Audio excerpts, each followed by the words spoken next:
Issa nagħtu ħarsa lejn aġġornament dwar il-kriżi fl-Afganistan. Aktar kmini illum żort lil Serkender li huwa Afgani li jgħix ġol Ħamrun. Dan jikellimna dwar l-istorja tal-qsim ta' qalb u jgħidilna kif mill-età ta' 9 snin huwa ivvjaġġa minn pajjiż għal ieħor biex isib post fejn jgħix.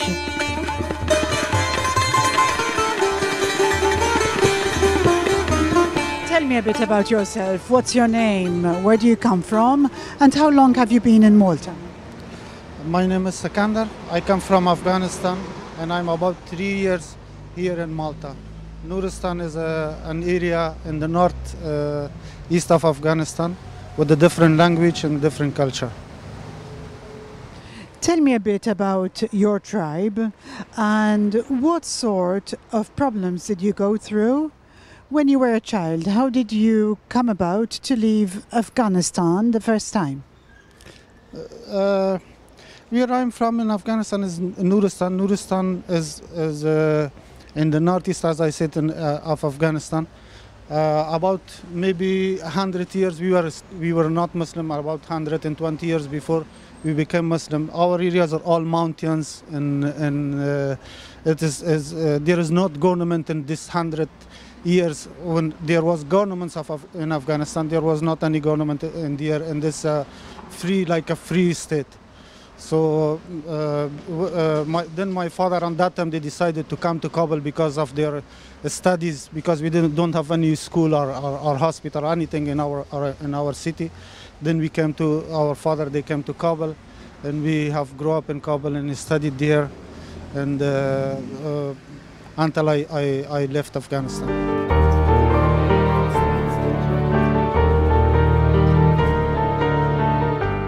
L-awtoritajiet Talibani fl-Afganistan qed jimponu restrizzjonijiet fuq il-medja u l-kelma ħielsa u l-Ministeru tal-Informazzjoni qed jipprojbixxi kull rappurtar kritiku dwar it-Taliban.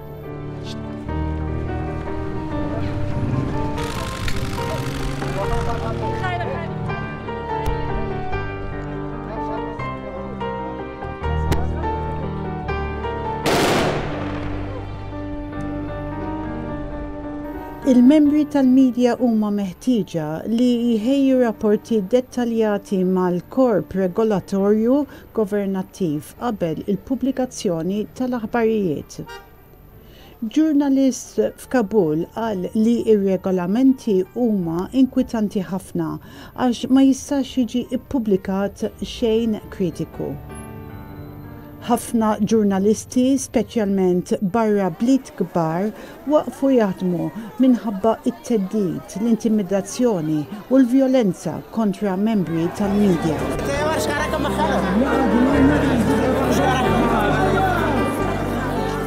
So you were living in Kabul. What age were you when you left Kabul? Where did you go to? And tell me a bit about your journey to different countries before you ended up in Malta. Okay. When I was about 9 years or 10 years, my father was a freedom fighter. When that time when the Russian came to Afghanistan, I was in class 5 or 6, something like this. Then because there was Russian in the war in Afghanistan, and my father was a freedom fighter against the Russians, we refuged to Pakistan. On that time when my father was in the prison with the Russians, so we refuged to Pakistan, and we lived there for a long time until my father came out of the prison and he came to Pakistan. We lived there until the Russian gone out from Afghanistan and the Mujahideen government come to Afghanistan. Then we went back to Kabul. We stayed in Kabul until the war got very started between the Mujahideens inside the Kabul, and we again went back to Pakistan. When we went back to Pakistan, and we lived for maybe about 3 and 4 years in Pakistan.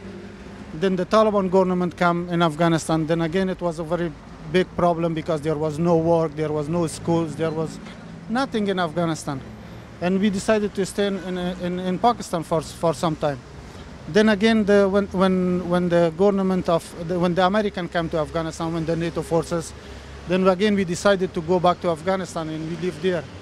But when we went to Afghanistan in 2002 or 2001 and 2002 back to Afghanistan, there was still problems because the school was not started very nicely. And when that time I was graduated from the high school, I wanted to go to university. I studied something. There was not universities very properly. So then I decided to come out of Afghanistan and go somewhere and study.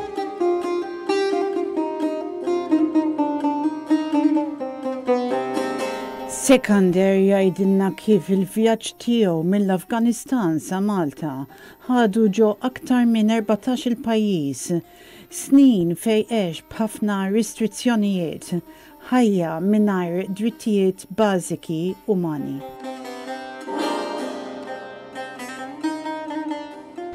Then I come out from Afghanistan. From Afghanistan I went to Pakistan. From Pakistan I went to Dubai. From Dubai I went to Russia, Moscow. From Moscow I went to Belarus. From Belarus I went to Kiev, Ukraine. From Ukraine I came to Slovak. From Slovak I came to Belgium. From Belgium I came to Austria, then Belgium, then I came to Germany, then I came to Denmark, then Sweden, then Norway. Then I stayed in Norway about 8.5 years because of process of my asylum, and I didn't accept it until 2011. I was in Norway, and I didn't have any permission to go to school. I didn't have permission to study. I didn't have permission to work, and I didn't have any permission to travel. Like for 8.5 years I was completely a young boy, and I wanted to study, I wanted to travel, I wanted to do something in my life, make my life. On that time I was completely like in house prison, just eat and stay in here. You can't study, you can't go to school, you can't travel, and you can't do any work. Until 2011, then in 2011 when I saw they deport people from Norway, those people who are not get accepted in here, they deport them back to Afghanistan. When I see myself, I saw if I go back to Afghanistan after 8.5 years being in Norway, about maybe 9 years or 10 years in Europe, what to do? I go to Afghanistan. This long years I was away from my country. I didn't study, I didn't work. I have nothing to do there. Then I decided to come to Italy, and because there was some of my friends who was in Norway, and they were like me in the same situation. They came to Italy and they got accepted their refugee status. Then I came to Italy. Then in Italy, I was in the camp. When I came in 2011, I was about 18 months or 19 months. I still I didn't have any success because I had already fingerprints in Norway. And Norway wanted me back I go back to Norway. And I scared if I go to Norway back, they will send me back to Afghanistan. That's why I didn't want back to Norway, and I stayed in Italy from 2011 until 2014. And in the end of 2013, like nearly 2014, I got my document from Italy. Then I thought I have to stay here and I work, because I didn't understand language a lot, and on that time was in Italy a lot of problems, like world crisis about the jobs. You know, there was no jobs, a lot of jobs and work and stuff, and even for those people like me they don't have any education in Europe, and I couldn't see myself to find a job for myself and work there. And I said, okay, I will go to, and also for a long time I didn't meet my family. From 2002 to 2014, I didn't meet my family. It is about maybe 10, 11 or 12 years. Then I stayed, then I thought, okay, I will go, because I a little bit speak in English, I thought, okay, I will go to England. Then there I will a little bit work and make my ticket and my the money I can spend in the way until I go to Afghanistan. So I will go work there, and I will stay there in England. Then when I came to France, I thought I will cross from France go to England. Then when I come to France, when I saw people who were crossing the tunnel to go to England, it's very difficult. I can't go there. And then I decided to work there inside in France. And I was in France about maybe 3 years. In the first, I started where was the camp of refugees in Calais in France.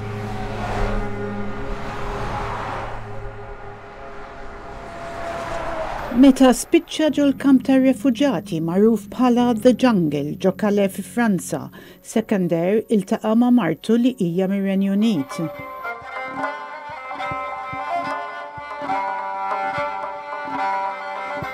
The Jungle kellu aktar minn 8,000 immigranti jgħixu hemm u dan kien jinkludi 200 tifel u tifla mhux akkumpanjati.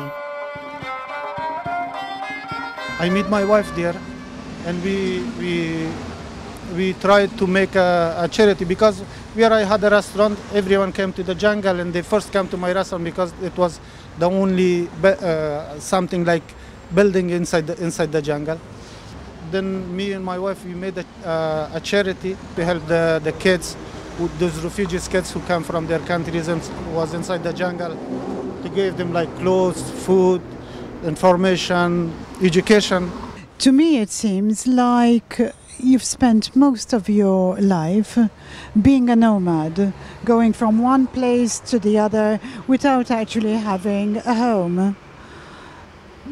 I'd like to perhaps focus on the time when you were in Norway. It sounds very disturbing.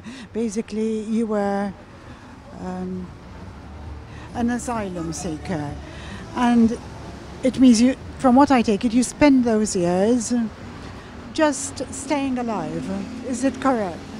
I have very bad memories from that days, because you know that when I was over 20 until 30, this was all the best time of my life, and I spent it like in a prison, without doing any crime or something. I just come to study there. I just come to have a normal life there.